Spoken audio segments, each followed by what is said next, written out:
president has been dragged in. If our diplomats are in another country, then they are not subject to that country's local prosecution. Board would lose it as well. Indeed.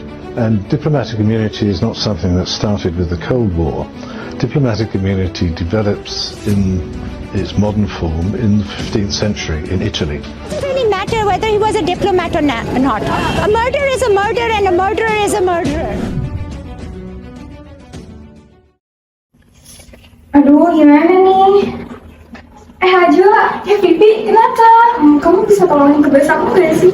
Oh, ini tugas tentang hukum diplomatik konsuler. Iya. Kebetulan teman-teman kita tuh lagi di sini tahu. Yuk kita samperin mereka aja, boleh? Yuk.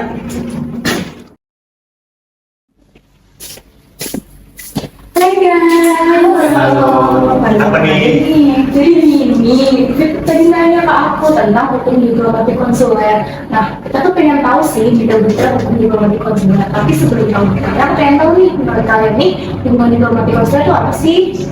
Kalau menurut aku sih diplomatik konsuler itu suatu aturan yang mengatur tingkah laku suatu diplomat di negara lain. Kalau menurut kalian apa? Kalau menurut aku ya, kalau hukum diplomatik konsuler itu juga menentukan dan juga melindungi warga negara kita yang ada di luar negeri itu. Kalau menurut Kak Desita gimana? Menurut aku, hukum diplomatik itu mengatur hubungan antara kedua negara mengenai hak, status, perlindungan, dan kewajiban terhadap diplomat tersebut. Oh, jadi gitu ya. Tapi kalau untuk landasan hukumnya ada nggak sih? Soalnya yang aku tahu tuh cuma ada dua. Konvensi Wina tahun 1961 sama Konvensi Wina tahun 1963. Kira-kira kalian ada yang bisa jelasin nggak sih? Kalau yang aku tahu sih, Konvensi Wina tahun 1961 yang mengatur tentang hubungan antar negara di mana mereka harus melakukan hubungan diplomatik sesuai dengan persetujuan dari tim negara. Nah, kalau di Konvensi Wina tahun 1961 juga aku kurang tahu nih, mungkin ada yang tahu. Kalau setahu aku ya, di Konvensi 1963 itu menyatakan kalau pejabat diplomat itu dia mendapatkan kekebalan itu dari jurisdiksi dari negara penerima, biar kayak dia tuh bisa bekerja sesuai dengan tugasnya dan tanpa gangguan gitu. Dan itu sesuai dengan pasal 31 ayat 1 dan sesuai dengan Konvensi Wina tahun 1961. Kalau untuk kasus-kasusnya ada nggak sih? Setahu aku ada sih kasus di mana diplomat di sini tuh kayak ada negara pengirim yaitu Korea Utara mengirim diplomatnya ke Bangladesh, negara kelima. Nah, diplomat Korea Utara itu ketahuan didudukan emas sebesar 27 kg oleh pihak Bea Cukai Bangladesh. Nah, di situ pihak Bangladesh mau menuntut tuh diplomat asal Korea Utaranya, tapi katanya diplomat itu punya kekebalan diplomatik menurut Konvensi Wina tahun 1991. Itu sih yang aku tahu. Oh, masalah kekebalan hukum diplomatik ya. Kalau menurut Alia, gimana sih kita merumuskan masalah itu utama ini? Oke, jadi yang kita lihat kasus tadi ya cukup klasik ya sih. Tapi kita udah bisa lihat tuh rumusan masalahnya kira-kira kayak gini.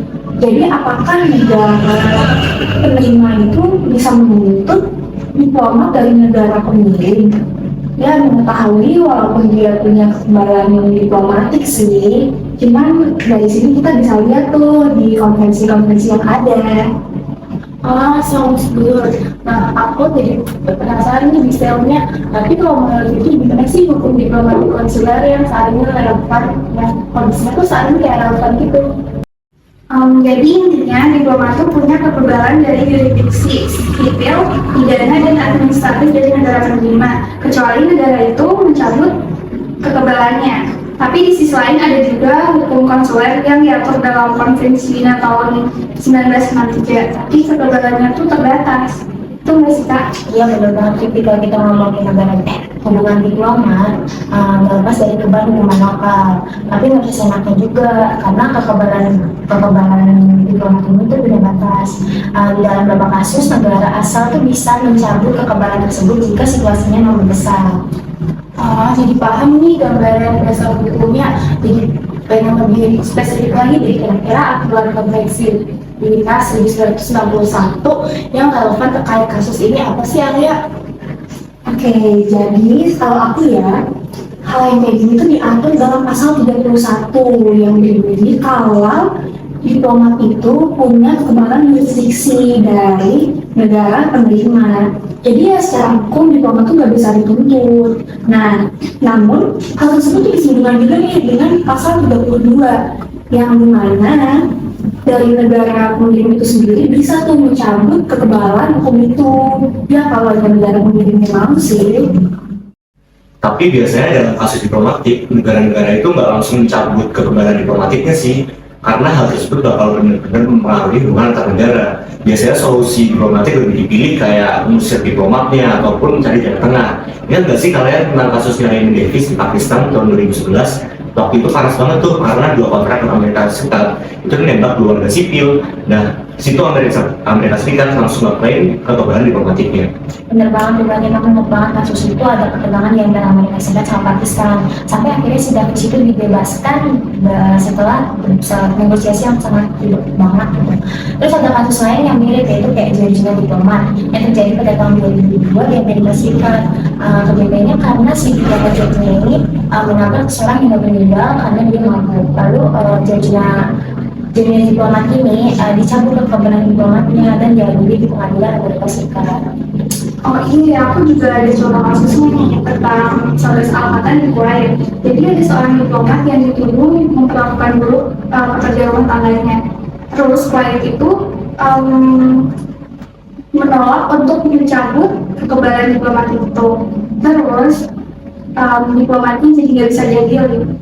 Ini sih itu contoh lain gimana kekebalan diplomatik jadi batu sandungan buat keadilan bagi negara penerima. Soalnya ini ketika dari sini kita jadi paham ya detail dari penerapan dari hukum diplomatik konsumen. Tapi dari sini kita juga bisa ambil kesimpulan nih kalau ternyata sebenarnya secara hukum itu sudah teratur dan sudah jelas. Cuman masih gimana tergantung praktiknya di negara tersebut. Nah di negara tersebut juga faktornya itu kegagalan untuk penerapan dari diplomatik konsumen sendiri itu ada tergantung politiknya dan juga hubungan diplomatik sendiri di negara tersebut. Nah jadi masalah nih Alia, menurut kamu gimana sih solusi dari kasus penyelundupan barang yang dilakukan oleh diplomat Korea Utara tadi? Nah, kalau dari segi hukum itu sendiri, negara penerima itu bisa mengajukan permintaan resmi ke negara pengirim. Jadi ya biar negara pengirim itu mencabut kekebalan diplomatiknya.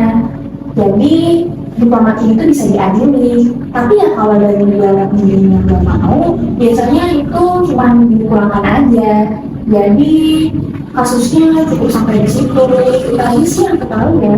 Iya, karena negara penerima itu bisa mengambil langkah diplomatik lain, kayak misalkan memutus hubungan diplomatik atau misalnya menerapkan aturan yang lebih ketat untuk negara penerima ke depannya biar ada hukum yang ada. Ya terutama sih apalagi di level global sekarang kayak gini, negara-negara itu biasanya malah lebih memilih cara kayak negosiasi untuk menyelesaikan masalah dan nggak melakukan langkah tegas sama sekali. Padahal di sini tuh diplomasi itu menjadi kunci untuk semacam kasus kayak gini. Nah, sejauh teman-teman ini kita udah bahas dari deskripsi kasus, besar masalah, aturan konvensi, dan juga contoh-contoh kasusnya. Dari sini kita sudah paham nih gimana sih hukum diplomatik dan konsulat ini bekerja mengatasi dari kasus-kasus yang tadi udah disebutkan. Terima kasih banyak ya teman-teman buat insight-nya hari ini. Sama-sama.